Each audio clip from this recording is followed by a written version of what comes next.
Welcome to the Lady Up America podcast. I'm Diane Canada, your host. I'm so glad you're here today. Ladies, today it is Wednesday. It is May 29th. We're watching the Trump trial, and right now the jury is in deliberation. So we are kind of all waiting with bated breath to see what comes out. So we're going to do a whole podcast on that tomorrow. Hopefully we'll know more then. But today I am going to be introducing you to a dear friend of mine.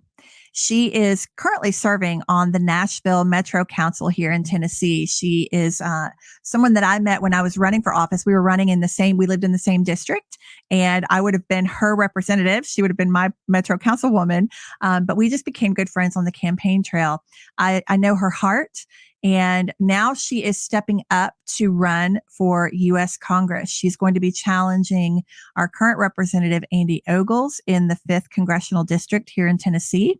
And I just thought it might be a good opportunity for you to get to know her, learn more about her, and also learn more about what it means to serve at that level. So if y'all would welcome to the show my good friend, Courtney Johnston. Welcome, Courtney. Good to see you. Good to see you. Thanks for having me. Yeah, thanks for coming on and joining me today. I appreciate it. I've been looking forward to our conversation. We've been bumping into each other in rooms lately. Been seeing you out there working hard on the campaign trail. So how's it going for you out there? Yeah. Well, I will say you and I met when I was running for council, which is a very small little council district, relatively to what I'm doing now. So we're not in Kansas anymore. Toto is what No, you're not in Kansas anymore. The wicked witches are after you. Right.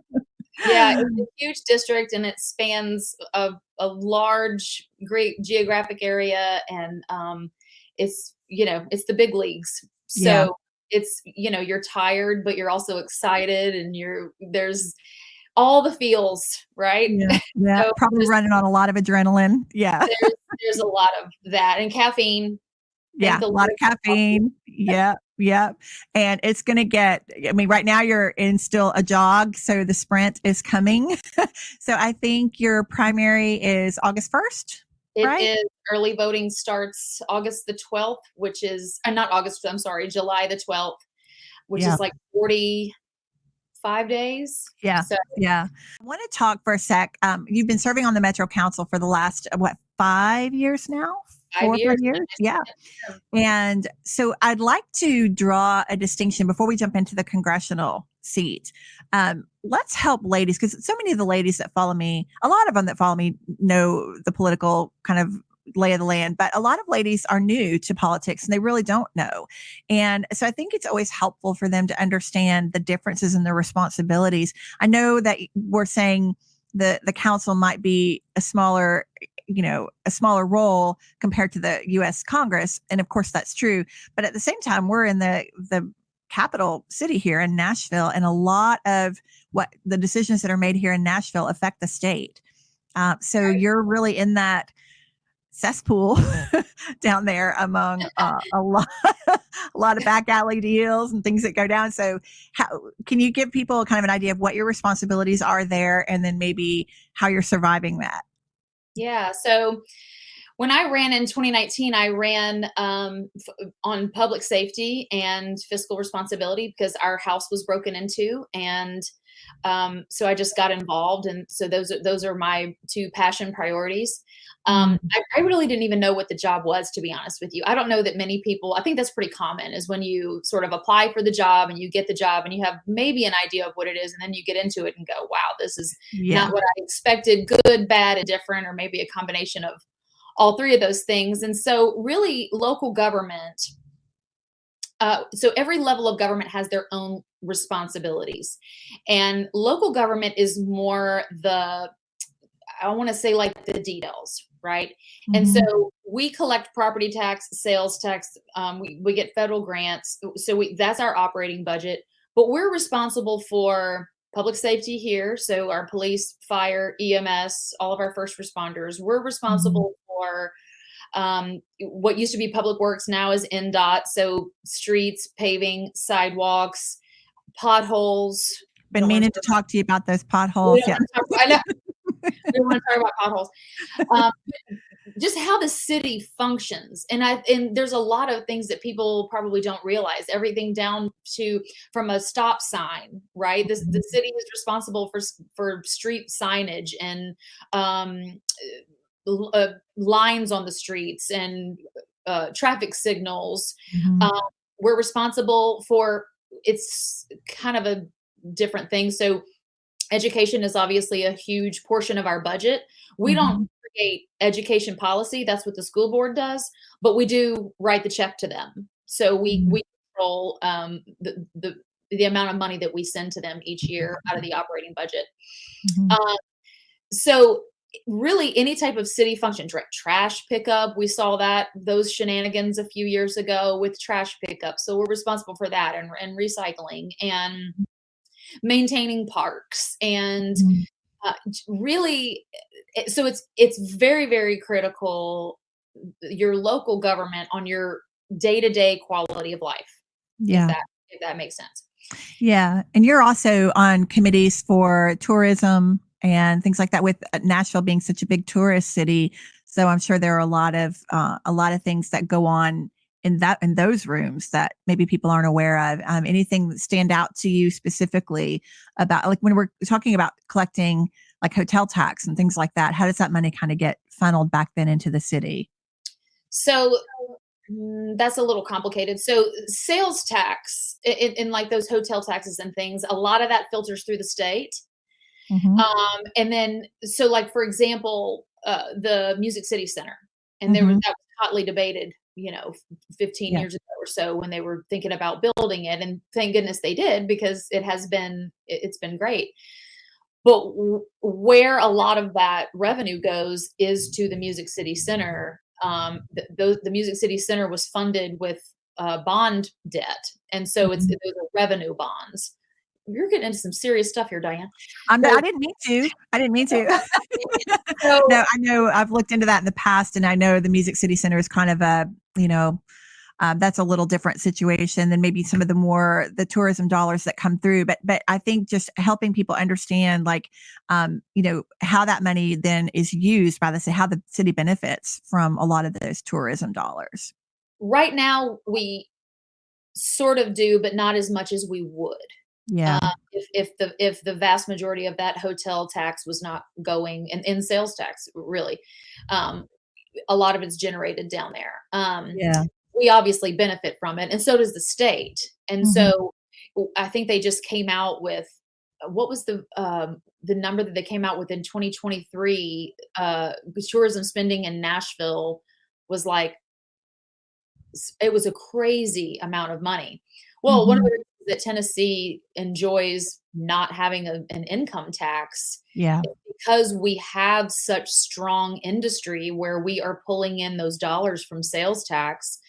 And so it's Nashville, Memphis to a certain degree, Hmm.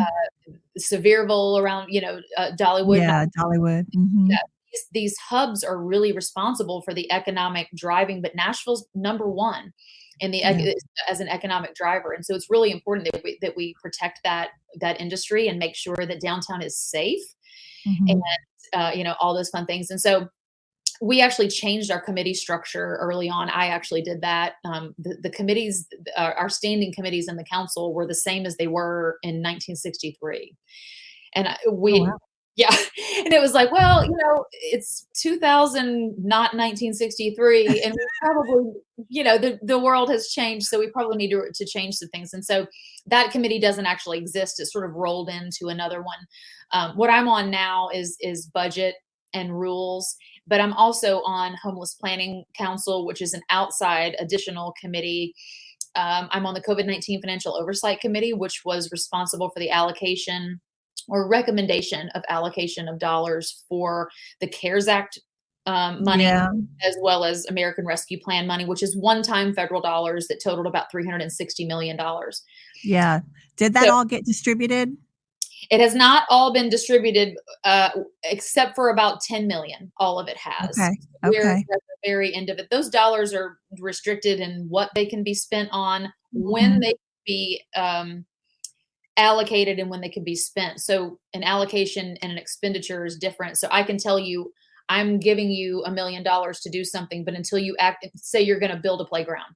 Okay, I'm Mhm. allocating those dollars right now today to do this. So that allocation has been made, but you actually have to spend it and build the playground by Yeah. a certain Yeah. date as well. So lots of parameters around those dollars.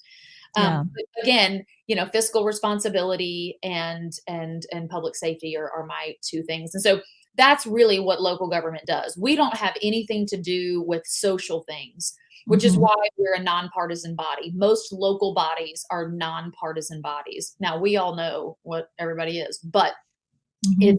it's technically nonpartisan.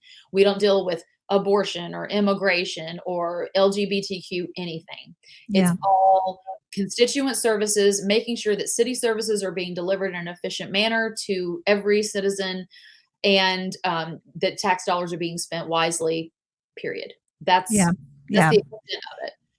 Now, and I know that when people, I think a lot of people who are, considering who to vote for, when you're talking about local government, they're curious, they're wanting to know where you stand on those social issues. And it's really a tough spot to be in, I would imagine, Yeah. as a councilwoman, because if you will help us understand, like if you become so vocal about your stand on these things, what can that, how can that hurt you as far as your ability to be effective on the council?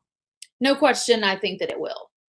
Which is why until now, where I'm obviously declaring a party and being Mhm. vocal about my stance on these social issues.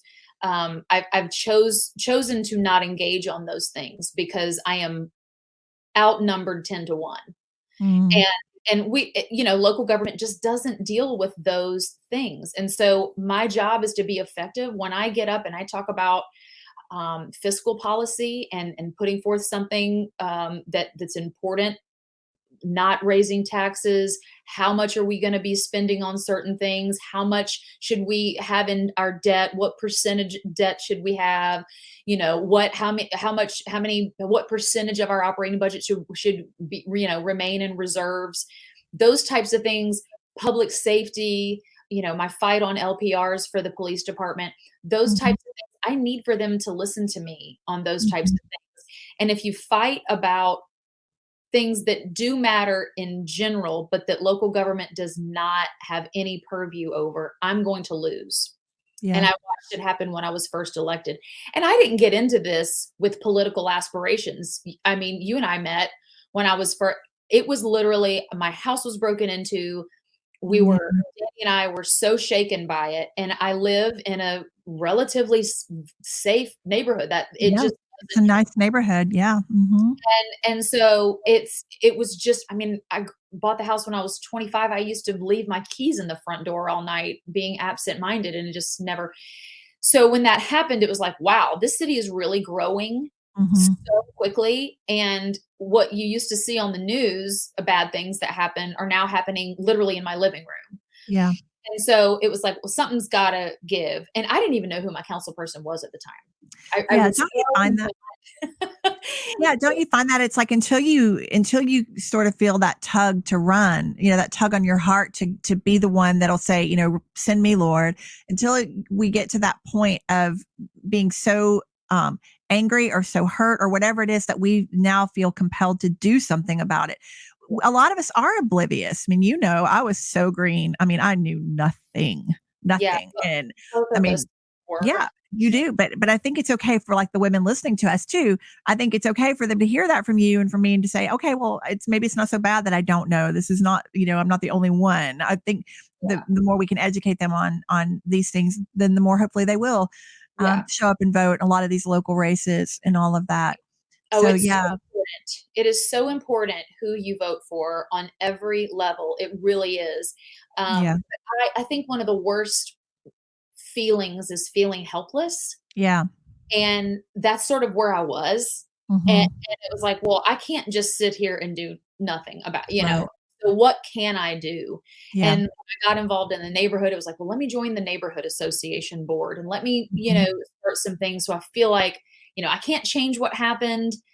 Um, but I can maybe do something to feel like I'm moving something in the right direction. And then I just realized then that the council person at the time was not doing the job that I felt like should be done. And I sort of learned more about what he should have been doing. And I went, wait a minute. Mhm. And like a Mhm. lot of women do, they go, oh, this, let me Yeah, hold my put me iced in coach. hold my iced tea. I'm gonna do this for you. And so Uh-huh. I did. I ran against him, and everybody said I was going to lose. He was, an entrenched politician, and I just outworked him, no question about it. Yeah, And you did. so yeah, so now Mhm. here I am, and I realize I really like this work. I love policy. Um, I love the strategy of it. I love constituent services. I love being able to solve problems. I love being able to work with our departments. We have so many wonderful people that work for the city that are just unbelievably hardworking. And them Mhm. coming to me and saying, "Council member, this is an issue," and I go, hold on, let me roll my sleeves up. Let's figure it out." And so that's Yeah. happened several times. It's not even legislative. It's just a matter of how can I facilitate a solution here, and Mhm. that's really gratifying as well. And just being responsive to my neighbors. I mean, I've had people that have lived in my neighborhood since it was built in 1955 that have said, nobody's ever gotten anything done like you have Mhm. gotten things done. And you can Well, see it and feel it in the neighborhood. yeah, that's true. And I mean, I've driven through your neighborhood many times, and I've also heard people, because again, up until just a couple of years ago, I was still living down there. And so I would have people come to me and tell me how great you were, not even realizing that we were friends, just people saying, but then I've also seen a lot of things on Facebook, and also that is true. You are a person that gets things done. And so, and that is refreshing for a lot of people who are kind of used to the status quo of that not being the case. I want to just touch on one other thing real quick before we go into the kind of switch gears into the congressional seat, because I think it will translate well. The ability to, when you just said a minute ago, you're outnumbered 10-1. And, as far as viewpoints and, you know, where people stand on a lot of these social issues, morality, I think, is what a lot of it comes down to. And I've heard people say, Diane, you can't legislate morality. And I'm kind of like, well, what do we legislate if not morality? I mean, everything is kind of on a gauge. I realize when we're talking about budgets and things like that, the argument can be made these are kind of neutral subjects, but it is important for the people listening to vote people in that do share the biblical worldview and the conservative worldview, because when we're looking at things like fiscal responsibility, we're looking at things like allowing big businesses to come in, things like that. It really does weigh in. So carrying your personal stand in there is important. So we need to get more conservatives in local government, but it shouldn't be something that is sort of spotlighted when you're in those arguments. I think it's just sort of a quiet confidence and a quiet conviction that you walk in with, and then that affects your vote. Yeah. So I guess my question to you would be, how have you navigated that in a room 10-1? And then how do you think that's going to translate? Because you have to be able to get along with people if you're going to get anything done. Right. It has been very, very interesting. And I've learned a lot about people in general. And I've learned a lot about myself as well through the Mhm. process. Um, I You have to choose your battles when Yeah. if it was a 50-50 split, or even a 60-40 split where I had 40% conservative, it'd be a Mhm. whole different ball game. Yeah. There's probably 4 conservatives on a Wow. 40-person body. Wow. And so you just have to figure out, what am I going to fight about and what am I not going to fight about, and Mhm. what votes are truly going to impact the quality of life of Mhm. the people that I represent. Mhm. And that's public safety and the efficient, effective, conservative use of tax dollars to make sure that we're getting the biggest bang for our buck for city services. Yeah. So we have people in the council that there are social issues that are incredibly important to them. Mhm. And a lot of them, that's why they are there, even though it's misplaced because we have nothing to do with those Yeah. types of issues.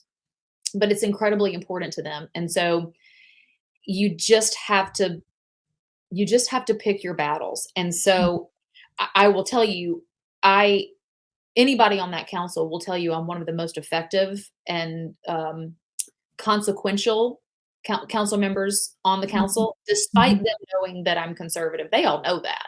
Mhm. But it's what I choose to engage on and choose to not engage on based off of my environment. And And probably how you engage. correct. It's a very much mutual understanding. They know where I am, I know where they are. Let them speak their right. I'm going to lose that argument. Mhm. Anytime they have these not, and these are all non-binding resolutions that in reality are not worth the paper that they're written Mhm. on. But they are very important to a lot of people that are on that council. Yeah. And so you just have to say, I understand that's important to you. Let's fine. And we're just going to move on to the things, and I'm going to engage on the things that are important. And I will say, I would never be sitting here running for Congress if I wasn't effective in my current role. And I Mhm. would not have been effective had I chosen to fight about these social issues that I would have lost that battle anyway. So Yeah. it's been a lot of tongue biting, um, apparently a lot of eye rolling. My Mhm. chief of staff pointed out that I roll my eyes a lot on camera. Um, yeah, I was like, "Oh my gosh, I didn't realize it was totally involuntary." So it's just that. It's just there's a lot of things that I had to swallow in order to be effective and get things done. And Yeah. LPRs is something that I worked 2.5 years on, like license plate readers. Yeah. Are not have enough police. We just Yeah. don't. We don't. And I Yeah. don't know that we ever will, Diane, even in our lifetime, just because it's so hard to recruit Yeah. and then retain these officers because Especially it's now. oh Yeah. my gosh, especially now. And so we have just excellent, excellent training. So what happens a lot of times is that we do a great job recruiting, and they Mhm. come in, they get trained up, and then they go somewhere else where it's not quite as dangerous Mhm. to do their Yeah. job. A Not bedroom community where they can. Mhm. Yeah. Yeah. So it's just really, really difficult. And so more and more, we're going to have to rely on technology to help them do their jobs. And LPRs are just an incredible tool. They are what they call a force multiplier. They were banned in 2017 by the Metro Council, and so I reversed that ban. And it's probably the biggest step forward in public safety that Davidson County has ever seen. And I'm hoping to get them implemented very, very soon. So that's up to the new mayor. Yeah, and a lot of that is weighing, the benefits and the consequences. I know that I remember when that came forward, and I saw that you were with the Fraternal Order of Police earlier today. They had endorsed me too, and I know you're very pro police. That fine line between surveillance and safety, and I know that that's a concern for people, but like you said, they were I want to say 1,600 officers down when I was running. So I can't imagine, and that's 4 years ago. So I can't imagine the Yeah. struggles they're facing now with all of the social pressure that they have, Yeah. and just the fear. I mean, these officers just fearful to do their jobs. So I mean, it does make sense, but yeah, it's a concern. And I think this is the other thing too, as we kind of shift into this more federal seat. That people, what I learned when I ran is people don't understand that making laws is not so cut and dry. And if you fix one thing, you have to look at the 10 other things you might break, and it's Unintended not consequences. say, go ahead. Unintended consequences. Unintended consequences. Yes. I mean, it's something that just seems like a straightforward vote. And I know a lot of people will crucify you on a voting record if they knew if they had all the nuances that you're privy to that they maybe are not. They would go, oh, I understand why she voted that way now. But when you just look at it as she said no on this or she said yes, Senator Marsha Blackburn talks a lot about that, about how it's not so simple. And I wish it were, but it's just not. There are so many things to consider. Yeah. To your point, and I'm going to go back to the LPRs just because that process was really a great process for me because there are people on both sides of the aisle actually that were concerned about privacy, and so am I. And so Mhm. it was a great, great example of listening to my colleagues and what are their Mhm. concerns and how can I address that in Mhm. the policy while still allowing the technology to be effective. Right. And so you work with experts. I worked with the I'll come back ACLU. I Mhm. worked with ACLU. I worked with multiple police departments. I worked with a professor at Vanderbilt. Mhm. I worked with ICE because I was asking them how do they use this technology. They don't use that technology. Mm. Um, so just to make sure from every aspect, and a lot of people were like, I don't want to start getting a ticket in the mail because my license plate is not renewed or something. And I'm like, totally get that. That's not the point. So I legislatively line itemed that out. Oh, Um, good. Yeah. that's not the purpose of this. It's not to write speeding tickets. That's against the Yeah. law. And for speeding tickets to come with that. So all of these things that people were concerned about is written into my policy. And I loved that. So it took a while because Mhm. you're listening to the community, you're listening to your colleagues, you're trying to make sure that you're not going too far so that then it's like, well, how am I going to use this technology anymore? We've just taken away everything. And we finally found the balance, and it was just a really fantastic experience, a learning experience for me. And I loved that process. And so working with people to find the best policy that Mhm. addresses all the needs and is Yeah. still, so that was fantastic. And that's what I look forward to doing at the next level. Well, I think you have a wonderful heart for people. Like I said earlier, I've seen this in action. You genuinely care about the people that you serve, and you make yourself available to them. You're not, living high on some hill, inaccessible to them. You really are down among you're a part of these conversations. You're on the sidewalks, and so I think carrying that now into the congressional seat. I mean, obviously, whole like you said, not in Kansas anymore. Um, I First of all, my hat's off to you for going into that Lions Den, and it is. I think a lot of new representatives go into that position. There's going to be a learning curve there too, of course, but going in with kind of guns blazing, I would see you as one who would go in and kind of be humble and learn first. Go in and get a good lay of the land before you. But at the same time, how do you think you'll balance that? That learning curve and that humility with also making sure that you're effective. At that level, and it is a whole other animal. That's going to be a much bigger Yeah. table you're sitting at Yeah.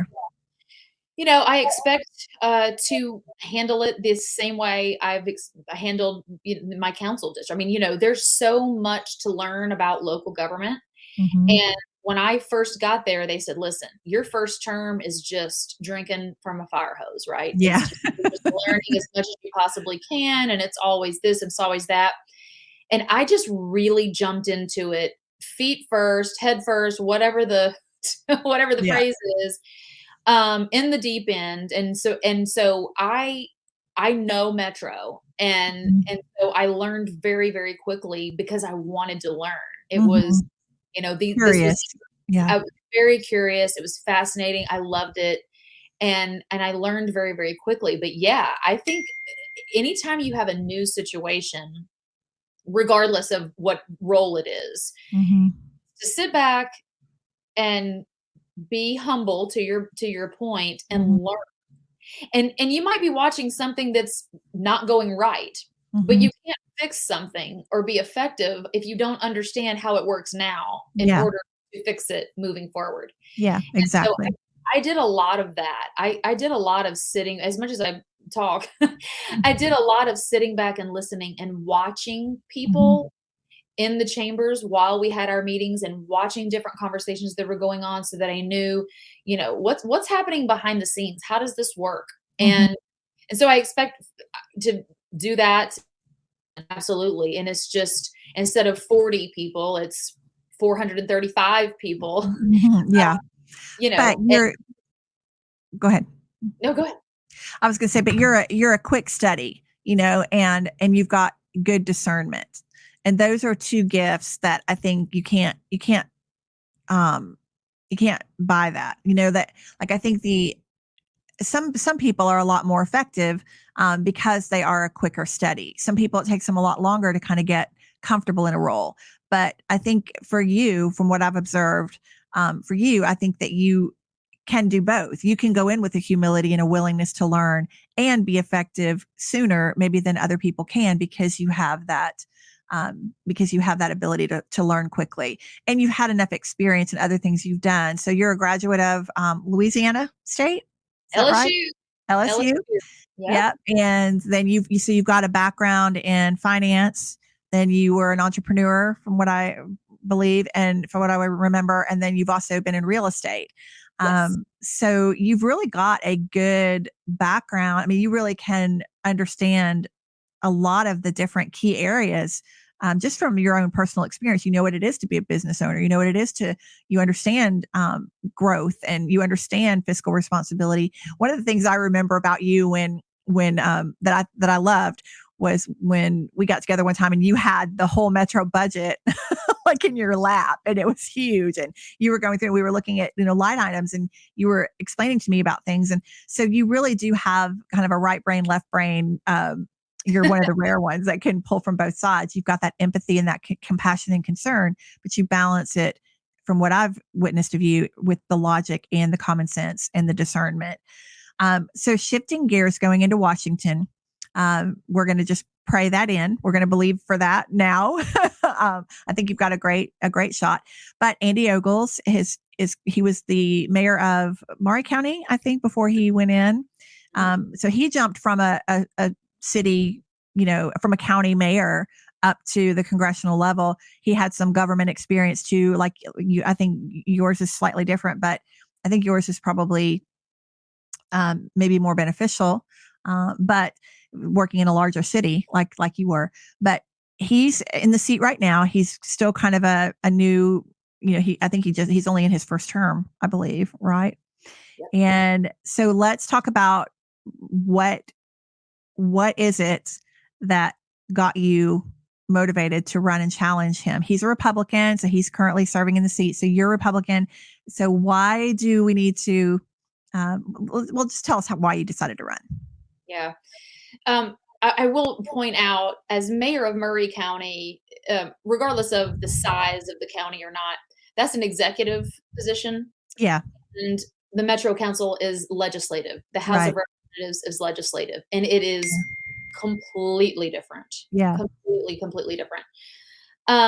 So I'm trying to say this as diplomatically as possible, I think. I've been really disappointed at a lot of the things that have come out about Andy Ogles and things that he has misled people on. There's a distrust in government for a reason.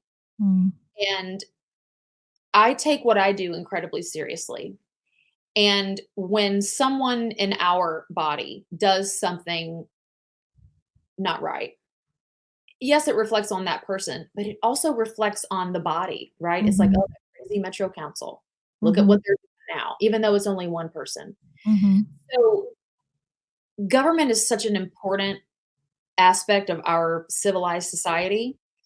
And I think that's a lot of the reason that people have disengaged from politics, and voter turnout is so low and all that, is because they just go, I can't deal with this anymore. All the drama. Yeah. And so you see Andy Ogles, who, he lied about some things on his resume, or exaggerated some things on his resume unnecessarily. The latest thing that came out about his campaign finance, where he admitted to not having lent his campaign $300,000, and so amended 11 of his, which I think is all of them. I can't say that for sure, but going back 2 years, all of his FEC reports. Oh, wow.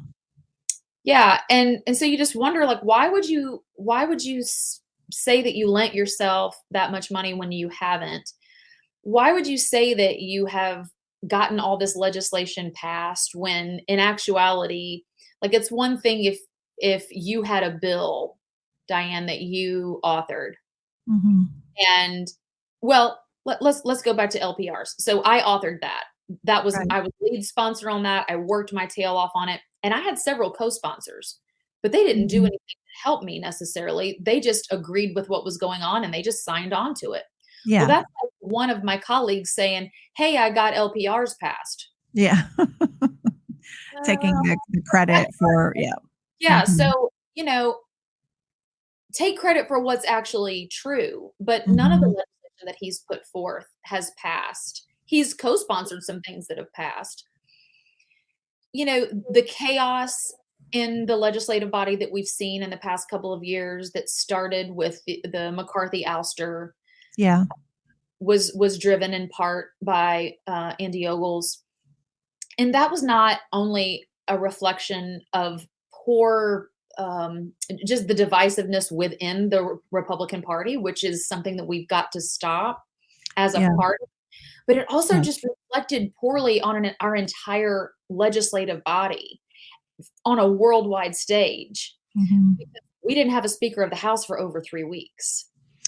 Yeah. So Now, I will say on that because I'm on record in my podcast of going back and kind of analyzing that. And so I had some knowledge around that, made me think that maybe wasn't the worst thing. I don't like the division within our party. I will say that. I completely agree with you on that. But I so just want to say, so those ladies who know me, who've seen those episodes, I did think that we needed to hold McCarthy accountable for a lot of the omnibus bills and things like that were going for. So although now we're in a situation where I don't know that it's much better. I had a lot of hopes for Mike Johnson, but anyway, I just wanted to well, and insert so that. so that's the point. That's the point really, is some people should he be held accountable?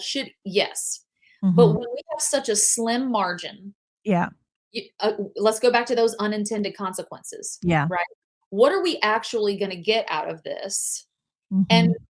what are the negative consequences of it? And I think what we showed as a country is that we are dysfunctional when you look at it on a We are worldwide not. scale.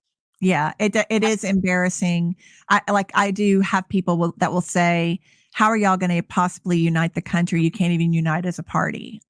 So they have a point. They do. They have a point. So that's sort of where I stand. Mhm. Again, understanding the big picture, right? And do Yeah. you disagree with him on some things? Probably. Are we all gonna, agree on everything all the time? Absolutely not. But we cannot show such weakness. And because when we're weak, guess who gets stronger? Well, it's the whole adage, united we stand, divided we fall. And I feel like, within our party, we have almost two factions that are kind of happening where there's so many people that are in Washington, and this is what you're going to experience when you go up, that maybe started out with great intentions and all that, and then they kind of succumb to the lobbyists and to a lot of the temptations and the threats and all those things up there. They get something that I've been made privy to lately is that they find themselves in positions that would be embarrassing or could potentially obliterate their families. And so these things are held over their heads. And so you better vote a certain way or else we're going to leak this. So you've got to have that integrity when you go in. And I think a lot of people maybe did, but they were corrupted by the system, corrupted by the money, corrupted by the parties, whatever. And so these are the things that, um, you know, maybe caused them to vote, to kind of answer to the man, so to speak. But those that really are going up and committed to maintaining that integrity. And I know that you are one of those people. I believe that you will do that. How do you feel like you will again navigate that? They call it the swamp for a reason. you know, um, it's there's so much power Yeah. centralized there in Washington. How do you navigate that as a freshman representative? Yeah. I think I don't I've never been there, so I don't know necessarily what I'm gonna be faced with. Hmm. What I do know is that throughout my life, I've been faced with certain things, Yeah. and I'm a strong, strong person, Hmm. and I'm accountable to me, and I wanna sleep soundly at night. Accountable to And God. so I know you are. Yeah. Hmm. and so to me, I mean, I've been offered things as a Metro Council member, or even Yeah. on this low level, that I was upset that the conversation even happened. Hmm. I would I never considered it, but I never had a conversation with that person ever again, and I told them, "Don't ever come talk to me ever again." Yeah. Because that that sort of nervous anxiety feeling that you like, "This is not right." Yeah. And, and so all I can say is that I've never succumbed to things like that. You know, I I could have been making a lot of money the past 4 or 5 years in real estate. Hmm. My colleagues in real estate I mean, Nashville is just insane, right? Yeah. Yeah. And what I told my constituents when I ran was I was gonna set aside my career and I was gonna focus on this full time, and Hmm. I did. Yeah. And it's not fun, by the way, to make $22,000 Yeah. a year, Yeah. A lot of but people don't realize that. Yeah. That it's, yeah, right, it but really is a servant position. right. Hmm.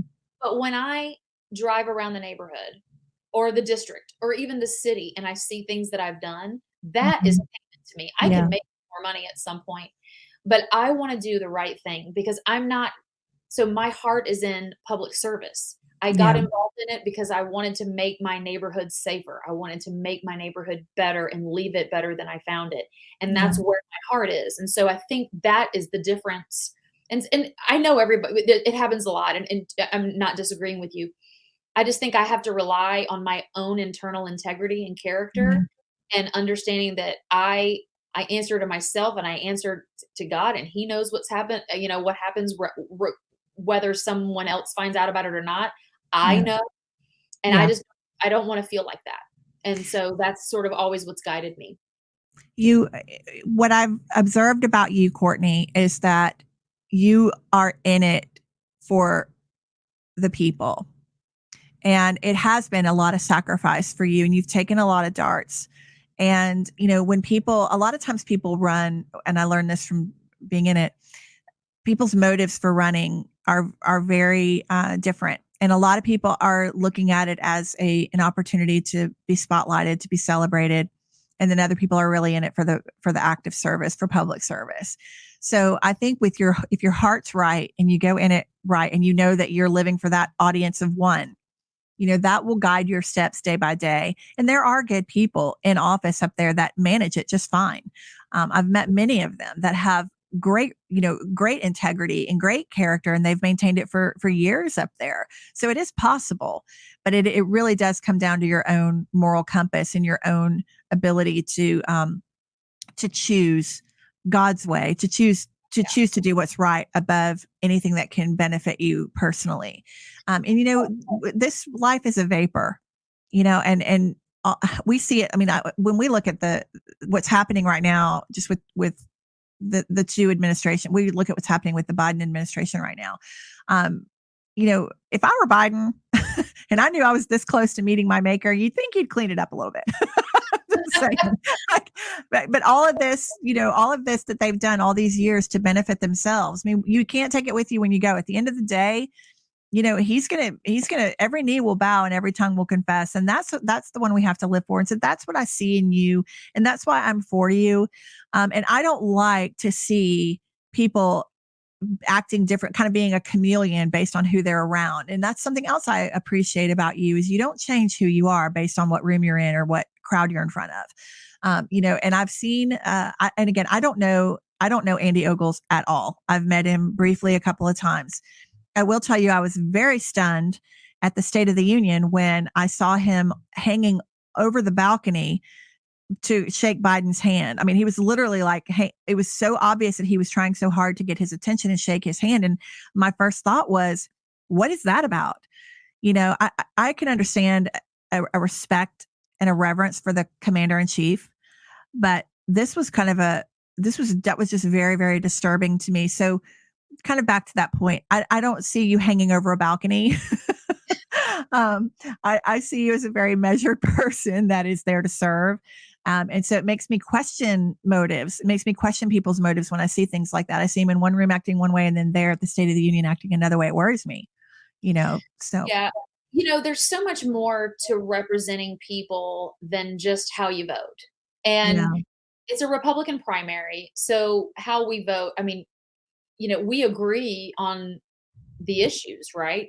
Yeah. We both support Trump. We both, are protective of the Second Amendment. We're pro-life, all those things. Mm-hmm. But there's so much more to it. I take it so seriously that I have been elected by my neighbors to represent them downtown. Mm-hmm. And so it's how I carry myself. I don't ever want to embarrass them. Yeah. And I want them to be proud of who, and I get that when they see me being interviewed on television for whatever topic it is, they're like, we saw you. I get text messages every time or email, whatever. I saw you on TV. We're so proud of you, Yeah. and that's great. And it doesn't mean that they always agree with me. Right. But they always know where my heart is. I always can explain the situation. And typically they end up going, oh, that totally makes sense when you understand the issue more than just the 15-second spot on on Yeah. News Channel The 5 or sound whatever. clip. Yeah. Yeah.